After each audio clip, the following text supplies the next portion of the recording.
So here's a story. Open mics are typically in very dingy bars. Okay. You've been with me before. Yes. Probably the only time you've ever been to a dingy bar Probably. is with me at an open mic. I guess that's true. There's a Speakeasy in Tulsa. Not been to that one. You haven't. Speakeasy style bar. Should you be telling us about this? Yeah, is this legal? Oh, that's a good point. First rule. Just don't say the password. Yeah.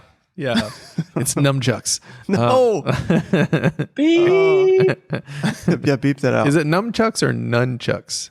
I think I grew up saying nunchucks. But I think that's wrong. I think it's actually nunchucks. Yeah, let us know in the comments. We'll ask Chuck Norris. He can tell us the definitive. No. So we're doing an open mic. It's a very good open mic, which means there's a lot of people there. It's very because it's a speakeasy. The ceiling is very low. It's very dark. It's very dingy. It's really everything you want out of an environment like this. Yeah. Anyway, the problem with open mics like this is that there are regular patrons, people who do not want to come to comedy. Gotcha. They just wanted to come have a drink with their friend and weren't expecting my jokes about cancer. Yeah, that sounds annoying. Right. So these two ladies, just to paint a picture, I would probably about my age. So it's like middle age, maybe late 30s. And just very, very nice ladies, as far as I can tell. Two blonde ladies. And they're sitting at the end of the bar, which is like the closest seat you could be sitting in to the literal speaker in the mic. Is there a stage? No stage. Standing on the side of the room. We're just kind of, it's really hard to explain. The room is really long. And so the open mic is kind of, it's very long and it's not very deep at all. And so it made the room so wide. It's very wide. Yeah, I'm sorry. It's very wide. Okay. Yeah. It's probably like I don't know if this is actually. It would be like 100 by 20. Okay. It's not. It's bigger than that. But it's like you're in a shipping container. Yeah, it's like a shipping container. Yeah, with a very low not ceiling. On one end, just in the middle. Yeah, so we're in the middle. So the bar takes up half of it. Then there's a mic, and then there's seats on the other side. Anyway, the girls the ladies are sitting at the end of the bar, and they're talking very loudly. So they've been pre-gaming it a little bit before they got there that night. They're talking so loudly that I'm just like, you are unaware of the fact that there's probably like 50 to 70 people in there that like are all there for the comedy, except these two are just like, they are so loud and talking about their friends. They're so loud that comics are asking them questions about the people they're talking about, just because you can hear it. Just like, how is Megan, by the way? Yeah. And they're oblivious to it. Anyway, one of the comics, and this is a pretty common mistake with newer comics, calls them a derogatory word. And they don't catch it for 5 minutes. And then suddenly, our friend Steven calls this retroactive hearing. Yeah. But like suddenly she realizes that he called her something, and she just goes, "What did you call me?" And like, game on. Yeah. Yeah. That comic's not backing down. She's not backing down. And suddenly, like, now it's like escalating. It's escalating. Everyone in the bar already doesn't like these two people, but they're patrons. They're paying money to be there. And so it's, and also let's not be mean. So anyway, it just like ramps up and up and up, and just like they're going at each other. Eventually the host shut it down. And it's just like the host of the comedy show just shuts it down, gets that comic off the stage. I'm doing air quotes, and they kind of calm down or whatever. And the host is like, "We're glad that you're here. Don't worry, you're not a derogatory word." So they go back to whatever. They go right back to it. It's just like reset, just loud again. And now everybody hates them. And I'm just like, oh man, this is no good. And I go up to the host. I'm like, is this going to cost us the open mic? Because that's what matters. Like, we don't want this to be like, when you say cost them open mic, you're saying like the owners of it aren't going to want comics coming in there making fun of their paying customers. Right. Yeah. And I've seen this happen in Oklahoma City, where like it happens at a bar or a restaurant, and then two other restaurants get scared, and so they shut theirs down, and suddenly you've lost 3 stage times. Gotcha. It's a huge deal. So time progresses, and it happens again. And the same comic starts to similar, not the same comic, just a different one. Okay. And those two ladies, and now it's at the point where like even the audience is like yelling at these ladies or whatever. My friend goes, "You want to take this out? You want to take this upstairs because it's a speakeasy? Do you want to take it upstairs? You want to take it so basically, do you want to take it outside?" Yeah. And the girl at the bar goes, "Can you even get up the stairs?" And I was like, "Oh no!" And so that right when she said that, somebody goes, "Somebody grab Katie!" Yeah. And so they pulled her back. And so like now it's insane, and I'm just like, "What is happening? What is going on in this world?" So anyway, eventually, those two ladies, they're like, "We're leaving." So they start to walk out, but they're pretty tipsy. And there's just someone standing by the door, not in front of the door, just by it. And so she just walks over there and she goes, "They won't let us leave." And I was like, "What?" He's just standing there. And so she calls the cops. Then they go out the door, and then we're all standing outside, and the cop comes out. The cop comes out eventually, and we're like, "It's okay, it's all taken care of." And then it ends. And thankfully, she could make it up the stairs. She did, yeah, very easily, effortlessly. Yeah, effortlessly. We didn't lose the mic. Haven't seen those ladies back, and also. I just went home to my very suburban life, and Ty was like, "How was the night?" And I was just like, "It was crazy." When stuff like that goes down, oh yes, people walking out, all this stuff. Does somebody get on the stage afterwards and be like, "All right, who's ready to laugh?" Oh like, yeah, you just keep going. You gotta keep going, man. Yeah. Stage time. Our next comic is yeah. Yes. Someone has to do that. Is it recoverable? Like, is it? I mean, an open mic is fine. Yeah. Recoverable, I don't know. Like, the comics afterwards, they're not, I mean, no, in the sense that, like, they're not getting real responses from their jokes. Why? Because we're all looking to see if that girl's coming back in. Yeah. So, yeah. Yeah. So we got a good episode for you today. Today we are answering the question, how do I get a dry bar comedy special? Inquiring minds want to know, Adam. Inquiring minds. Lead the way, sir. Teach us. So how do I get a dry bar comedy? In the next episode, we're going to answer how to get it actually published. Yeah, that's right. Zing. Yeah. How to... Well, the first thing is you just tell everybody that you recorded one and then act like, I don't know when it's going to post. Yeah. How to use dry bar as a credit for 2 years. And then let's see here. It's like the guys that put like ABC as seen on ABC. Oh yeah. NBC. Oh yeah. When it's like when you were on the local news as seen on KOKI. Yeah, it's right. Yeah. I have a funny story about that credit. And then we got a cool segment. A cool segment at the end. We're gonna call it Question of the Week. It is just a little teaser. Ooh. Comedian Taylor Tomlinson answered my question. Ooh. And I want to share that with you. So you ready? Sure. Ready, Gare? Let's go. Here we go.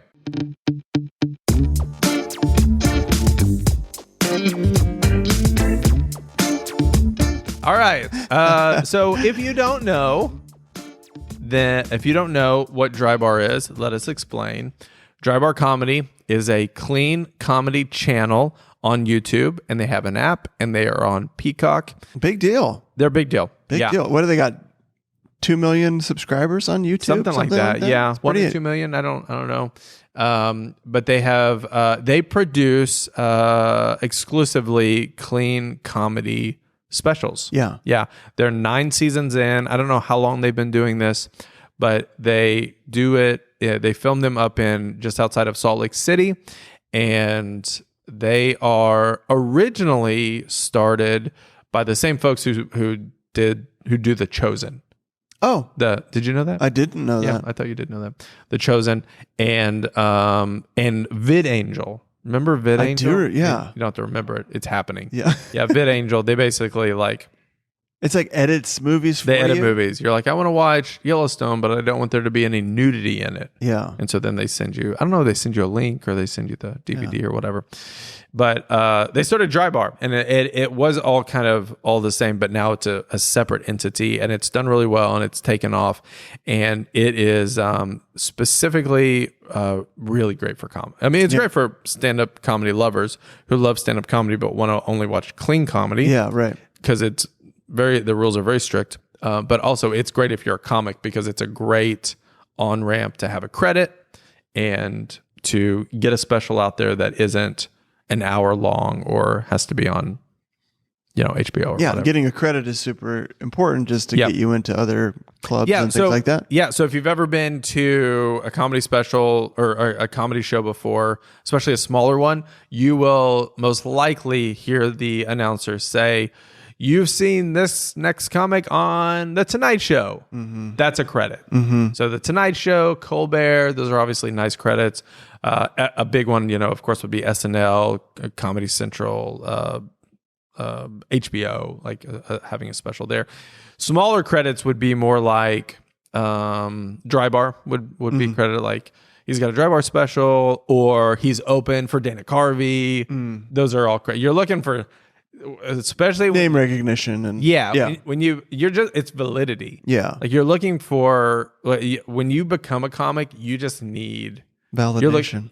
That's true. And that's why you become a comic. I'm not anybody until I've opened for Kevin Nealon. That's right. Well, I'll tell you this, it's a long way up. You've scaled that mountain, though. No, I've scaled that. He's open for the Swan Brothers. He's played at Welltown. That's right. He's Chamber of Commerce for Catoosa. Actually, Chamber of Commerce. I'm glad that you brought that up. A new credit, a really big, significant credit in comedy now is social media followers. Oh, sure. So, which you got real quick. I'm doing that. I got that. So he's got 100,000 followers on TikTok. That's 116,000. This is an example. This is 100K. Over 100K. 100K That's plus. what you say. I'm saying it as an example. Chris, how long? You've kind of leveled off, though. Oh, yeah, TikTok. Yeah, TikTok has really leveled off for sure. But you got to... I got to 100,000 in October of last year. In like 5 months. Which would have been... like 9 months? I started in February, so it would have been 9 months, yeah. And then I'm at 115 or 16 now. Yeah. And that's like 6 months later. Oh, yeah. So, TikTok has really slowed down. But Instagram has really taken off. Yeah, are you at 30? Yeah, 36 or 7, something like that. Yeah, I mean, and Instagram followers it seems like they're a lot more. Yeah, Instagram seems to be a much better platform for creators. It seems like there's a lot more ways to engage with your audience as well as like sell products or just be connected. It just seems like it's a lot more useful that way. So I'm excited about that. Yeah. And I also just think Instagram followers, they just seem more authentic. Yeah. I don't know what it is about. It's just, I don't know. They seem to interact a lot more. Yeah, it does seem to be the case. So you had mentioned the getting into a club or someplace like that with a credit. Yeah, like I could call a club and say, I got Chris Munch here. He's got 100,000 followers on TikTok, and we'd like to come to your town. Yeah, and do a special event, which I've actually been thinking about, and I think that's something that we should talk about and consider doing. So, so right when you start, you're looking for credits, and it's awesome, and it is what it is. When you are a brand new comic, regularly, I'll be hosting like a show in town where there are local comics. And I'll be like, what do you want me to say before you get up? And they'll say, say that it'll be something like, I won the Tulsa Riff show last week. Somebody will say, I won the Tulsa Riff show. That's a kind of show, or the roast battle, Tulsa roast battle. Oh, okay. Yeah. Something like that. Which is like a beauty pageant. Yeah, right. So they're just looking for they're looking for and wins and things like that. Yeah, exactly. Yeah. So it's like film festivals or something, and like a short film that you'd say like, Yeah. I get you. Yeah. Yeah. Sometimes people take their comedy credits way too far. Sure. Like the bordering on That's not even a thing. no, bordering on lying manipulation. Oh yeah. Here's the one. I was doing I did a show. You were there. I did a show. I'm not going to say exactly where because I don't want the person to find out. I did a show, and I noticed that somebody else on the show, it said Howard Stern. Like a lot of times on comedy posters, it'll be like Adam Bush, dry bar. Yeah. So you know the person is valid. Yeah. It said this person, Howard Stern. Yeah. And I asked another comic, I was like, they were on Howard Stern? Yeah. Wow. Because that's a big deal. Yeah. And he goes, no, he wasn't on Howard Stern. He helped someone work on the dress that somebody wore on Howard Stern. Yeah, so it's like a costume thing, right? It's like helped a costumer dress an actor or actress. Yeah. I mean, was it a funny outfit? Yeah. So you get a lot. You do. So like you get a lot of people. Like I saw a guy one time who was just like a scene on, what was it? Maybe it was just like ABC. And it wasn't related to comedy. It was like they were doing like a panel for a local ABC affiliate about school shootings or something. Yeah. It's like saying I was on American Idol, but because I was in the audience. Yeah. I was on TV. Yeah, exactly. As an audience member. Right. Which for me was like early on, my first credit, quote unquote, was opening for Birbiglia. And people would say that and it would make me really uncomfortable. Right. Yeah. Because I didn't open with my own stuff. Right. I didn't mind if somebody said he won Mike Birbiglia's Birbig's understudy or he's performed on Broadway. That was valid, but I didn't like, so as soon as I could get people to stop saying that, I would. Yeah, I get that. Because opening for someone is a real thing. Like, to get on with a big name comic and you're opening for that comic, then you would assume that you're connected with that person to the point that they would invite you to open. Or some club owner at least thought you were good enough to open for them. Yeah, right. Yeah. So anyway, getting my dry bar was a really big deal. And so anyway, 2 years in, allegedly, right? Alleged dry bar special. We've not seen it yet. Two people have seen it. Me and Diana. That's it. So 2 years in, which is I'm very grateful for. I got an email to record a dry bar special, and I filmed it in October of 2021. Yeah, it hasn't come out yet. Yeah, the consensus is they're about 2 years behind. Well, but I have seen it. What's it is awesome, finalized. I'd love all of your stuff about all your COVID jokes. Just like 20 minutes of COVID jokes. Do you think it was a mistake that I called it I Hate COVID? So they're just aging. So I get that question a lot. How do you get a dry bar? How do you get it to come out? That part I don't know. But how do you get a dry bar? How do you prep? And so I thought we could talk about this. Yeah, so talk about it. You said you got an email. Certainly someone didn't just out of the blue. I feel like Gary wants to say something. Oh, you got something? No. I was just thinking in my head, what do you have to do? Why are they holding on to it?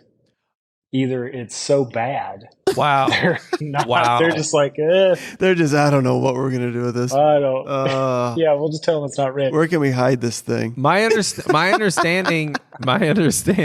You release it at midnight on a Friday. My understanding is that the weekend I was there, they filmed 6. That's amazing. Yeah. So my understanding is that they're just that far behind. I mean, Dustin Nickerson, who we talk about on the podcast a lot, filmed a little bit before me. And his just came out. Yeah. So and then I've had some other friends that like theirs hasn't come out either. Yeah. Yeah. So anyway, I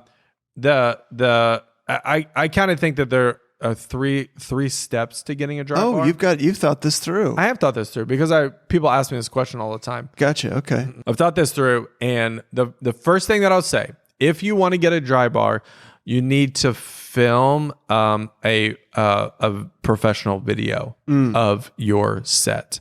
One of the things that I did very early on, which you were both a part of, was I filmed what I called like about a year and a half into comedy. I filmed a night of storytelling and comedy, which is a special that's on YouTube, and it's on my website, heyadambush.com. And it was a night of, I knew I couldn't do an hour long of comedy because I'd only been doing a year and a half. That would be silly. But I knew that I could tell an hour long, do a thing of stories and jokes. And that has served me so well. It's so good. It was a lot of putting together. We had to find a location, Notion, Tulsa, which was a great spot. That was an awesome spot. It was an awesome spot. It was in the round. It's a bunch of my friends that helped me film it. I made a deal with the coffee shop that they had a little auditorium, but I was like, hey, I'll sell tickets, and then you don't charge me. I'll just give you the money from the tickets. And they're like, that's great. I sold tickets for $5. I did 2 nights. Yeah, that was so fun. That's still one of my favorite places we've me too. performed. That was so fun. Yeah. So, but what was so valuable is I got that video out of it, and I was able to make a 5-minute compilation of jokes out of that. I shot it with 6 cameras, maybe 7. I shot it with 7 cameras. It was too many. It was too many. It wasn't too many in the edit. It was just a lot of doing there. The crotch cam is the one I didn't care for.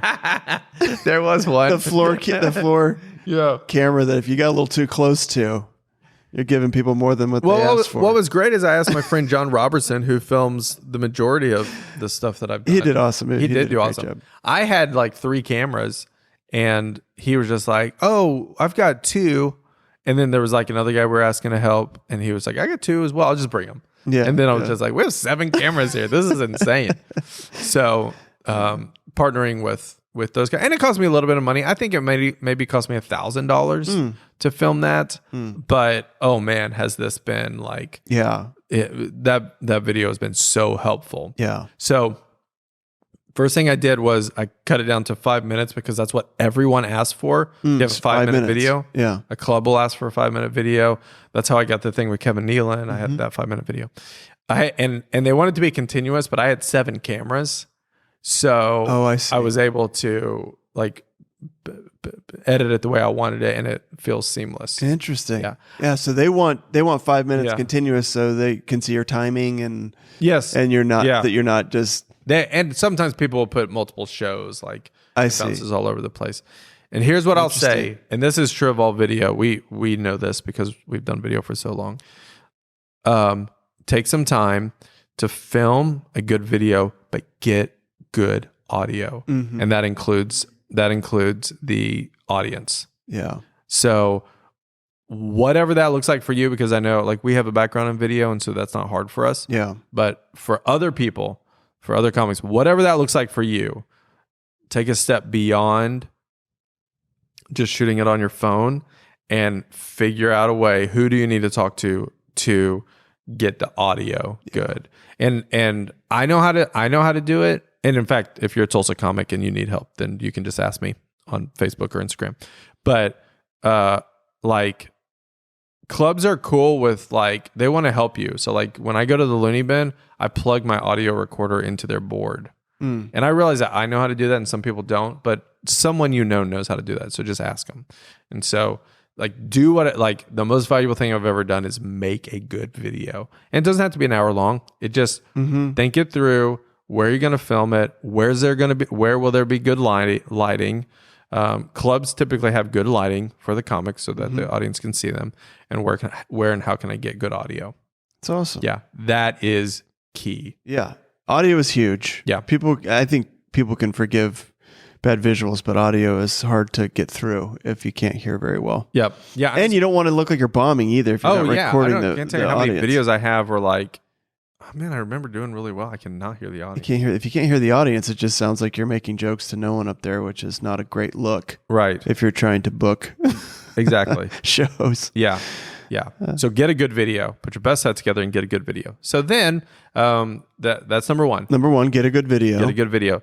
Number two, stay connected so that video can make it where it needs to go. So how I got mine, I was on Facebook, and I'm very active on Facebook within the comedy community, kind of like nationally. And my friend Nicole Miller, who's a comic in town, she tagged me and said, hey, this person is looking for a comic to do a church gig in Tulsa. Mm-hmm. And so I responded to that person. I had the video. Mm-hmm. If I didn't have that video, I would have never got that dry bar. Mm. And so I said, hey, Tim, I got this video. I'm a Tulsa comic. I'm available that day. He responded and said, hey, I booked it already, but I have a relationship with Dry Bar, and could I submit you for that? Gotcha. And he's just an agent that looks for guys like me, and then takes a cut off the top, which is great. Yeah. And I said, yeah. And so that is number two. So connected to the community. Yeah, stay connected to the community. Stay connected to the comedians in your area. Yeah, just wherever. Anywhere you can. Stay connected. Yeah, because you never know when that video is going to be necessary. Or there's going to be opportunity to connect with somebody. Yeah. Yeah, a comic that I worked with for a little bit at the Looney Bin, Colin Chamberlain, who's a comic out of New York, he said comics are always going to be the ones to get you like the most ahead and over like club owners or other people or whatever, because comics are always working on it. They're looking for someone. They need an opener. They that sort of thing. They're looking for a clean comic. Oh, I know someone. You could call Chris or Adam. That sort of thing. Yeah. So that's number two. And then number three is get out there and perform as much as you can, so that you can meet people who have done a dry bar and know who to talk to. Right. Mm-hmm. So the longer I've been a comic, the more dry bar has come up where people have said, oh yeah, I got a dry bar special. In fact, I was in California and I was sitting backstage and they asked me, what do you want your intro to be? And I said, you could say I have a dry bar coming out this year. And the guy sitting next to me is like, has yours come out? Like he's waiting on his to come out too. Yeah. So, and had I not had one, I could, if I knew, I could have been like, could you help me? Like, I've got a really good video. Could you help me get connected to those people? Oh, right. So if you hadn't already connected, you could have asked that guy to help you connect. Yeah. Yeah. So those are my tips. It requires some luck, but it also requires a lot of work. Yeah, sure. Yeah. Preparation. So being ready, basically it's talking about being ready for the call. Yeah. Whenever somebody asks. For me, they asked for 3 clips. So the guy had seen my 5-minute video, but then he said, do you have 3 1 to 2 minute clips that I could send them? Mm-hmm. And I did from the show. Yeah. I sent him those. And then he said, just want to confirm, do you have 25 minutes? That is how long the dry bar specials currently are recording. Gotcha. They started at 45. They dropped down to 25. And I said, I do. Be honest about that. If you don't have 25 minutes, then don't try to do it. Yeah, that's good. Yeah.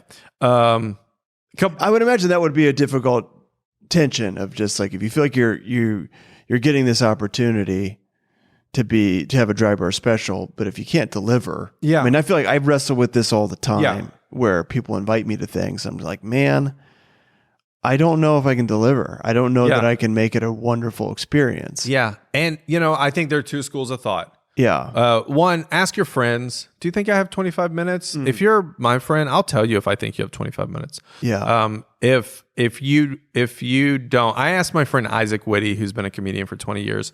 I said, what do you think? And he said, I think you're at a place where you can let them decide.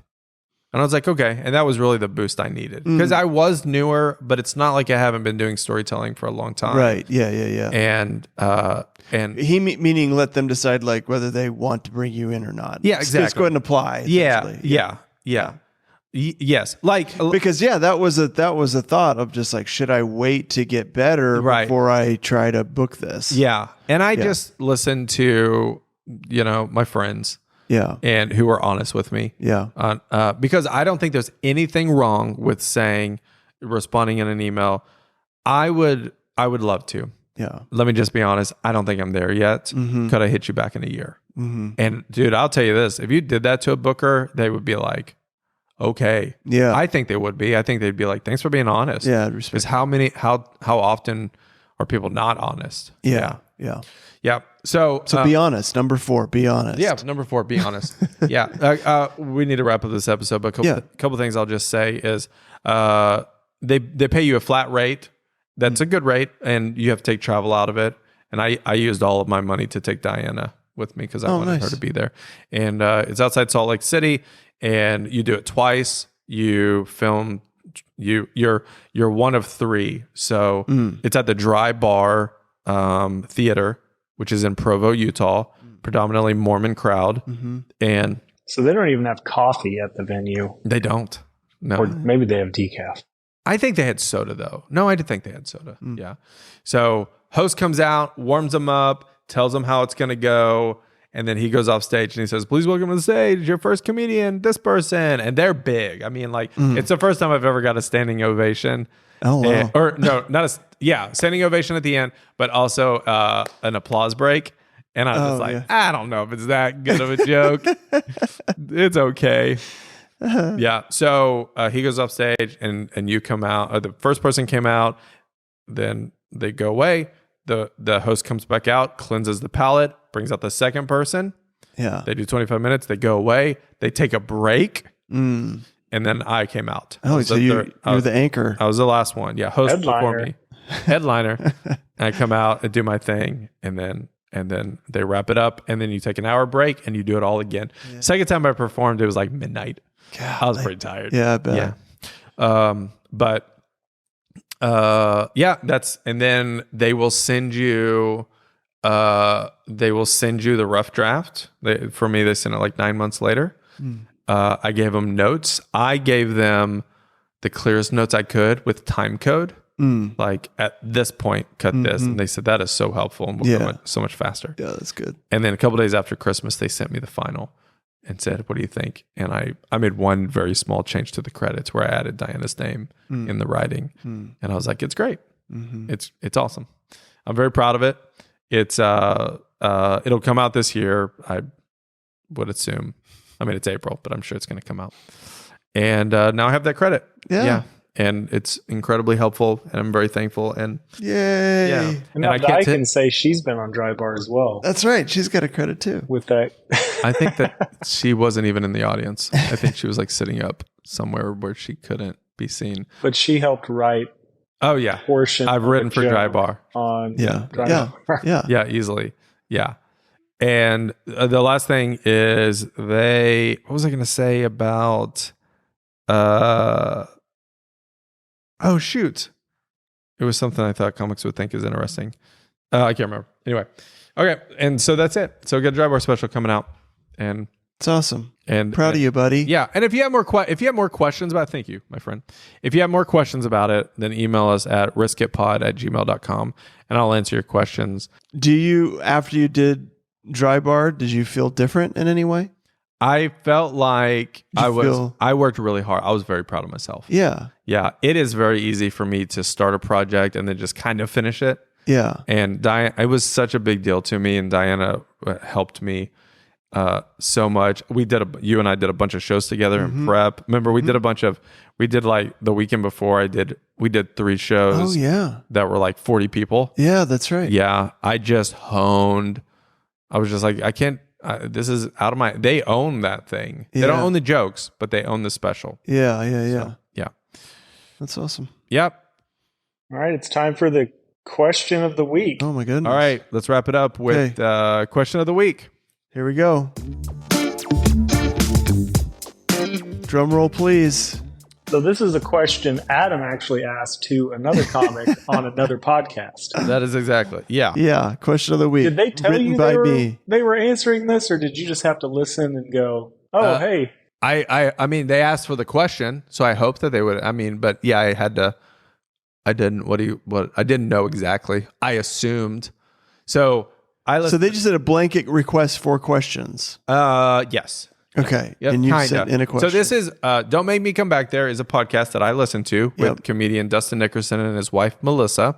I'm opening for Dustin Nickerson in August at Bricktown Comedy Club in Tulsa, Oklahoma. His podcast, Don't Make Me Come Back There, is a funny parenting podcast. Dustin Nickerson opens pretty exclusively for Taylor Tomlinson, who is huge comedian. Big name. Yeah. Couple of specials on Netflix, and he posted, I'm going to have Taylor Tomlinson on my podcast. I'd like to ask her some questions. Do you have any questions for her? I submitted a question. I thought long and hard about it. Yeah. And he asked. So we're going to listen. We'll listen to it here, and then I'll put it the right way. Oh, we got it. We got an audio excerpt of the question. You ready? This one is from Adam. Adam Bush is a comedy question. When do you know you're finished with a bit? As in, how do you know there isn't anything else to mine in that premise? I'll answer first. Yeah. When I recorded on a special. 100%. Yep. And sometimes not even then. Then you think of something after and you're like, well, I did that with the therapy bit. I couldn't tell my dad I was thirsty. And in the special, I end there, but then on but that's going to be on the Corden taping. So there you go. It'll be a little thing. So that's where I'll post it on the socials. Nice. For more than 60 seconds, because TikTok wants longer clips. Gosh, I hate it so much. I hate it so much. Okay. What do you think about that? So you asked when the bit is done. In the video of this, I'll post their video because our friend Abby was saying you can't hear it when we do that. But the question I asked was, Taylor Tomlinson, when do you know you're done with a bit? As in, when are you done mining that information? Like you keep pushing on it. And both her and Dustin Nickerson said when the special comes out. Yeah. Interesting. But then he did say you do think of things afterwards, and then you post that stuff on social or use it for other places and stuff like that. Yeah. I think that question is just really helpful. Yeah. Good job, Adam. Hey, thank you. Good question. Yep. Thank you. All right. Gary, got anything? I just wanted more of an answer. Sorry. Yeah. It's done when it's done. It's done when it has to be. That was their answer. answer. That was the answer. Yeah. It's done when it has. Yeah, that's true. I mean, that's kind of true of a lot of things. I think that's true of the creative process in a lot of ways. I mentioned it to Diana, and she said, it's the way I feel about music. Yeah. Because she records music and it goes on Spotify, and she's like, it's done when we're finished with it. Yeah. Yeah. And it's uploaded. So yeah, fair enough. Well, yeah, that's good. I mean, I have this whole bit about birds that I kind of thought was done, but I've recently been trying to find more funny things about birds. Yeah. And kind of elongate that bit. And I'm glad I haven't recorded a special on it. So I guess I can still do that. You can still do it. According to Taylor Tomlinson. That's right. Yeah. All right. I will say I was just thankful that the information age or the internet or whatever gave me the opportunity to be able to ask a question of a professional comedian. That's amazing. Who's so far ahead of us. That wouldn't have happened in the 80s. No, yeah. Wouldn't have been able to find out about that information. Yeah. All right, we got to go. We're getting the light from Gare. Hey, thanks so much for listening. Hey, if you want to follow Chris or I on social media, I'm at Hey Adam Bush, Instagram, TikTok, YouTube. And Chris is Chris Much Comedy, Instagram, TikTok, YouTube as well. Yep. And I will say this as well. Risk It for the Biscuit podcast on YouTube is moving over to its own channel. So if you've been watching this on the Hey Adam Bush channel, then start migrating your way over to Risk It for the Biscuit. Yeah. That's going to be more helpful for us. And then my big thing, if you are in the Tulsa area or around, August 26th, I am opening for Dustin Nickerson at the Bricktown Comedy Club in Tulsa. It's a new club opening in July. You can get your tickets online at bricktowntulsa.com and get them. Let's fill it up. It's going to be a great, clean show. 13 and plus. It's going to be awesome. Yeah. For the age, 13 and plus. Yeah. 13. Just making sure you understand. Party of 13 or more. Party of 13. Party of 13. Yeah. And as always, you can send us a message, riskitpod@gmail.com. And finally, there's a new thing we're doing. Gare, we're promoting Gary's company. Yes. That's very important. Very important. So if you like the video you get with the podcast, you like our graphics, you like any of the animations, Gary makes those, and you can check that out at northern.work. Northern.work. Guys, Gary is so talented. Don't say it like He's it's not true. So good. Listen, I get so many comments about how good our podcast looks and the animation and the art. And seriously, Gary's amazing at Gary's the best. He's super fun to work with too. So he really is. He's the best. Northern.work. Northern.work. You need a catchphrase. A catchphrase like, hey, I'm fun. What's that? Where excellence matters. Where excellence and fun meet. Where we You're like, is this a lingerie store? Yeah, exactly. I mean, fun and fantasy meet. That's not a common, thing. No, that's true. Not a lot of excellence and fun happening together. No. All right. We love you. Goodbye. See ya.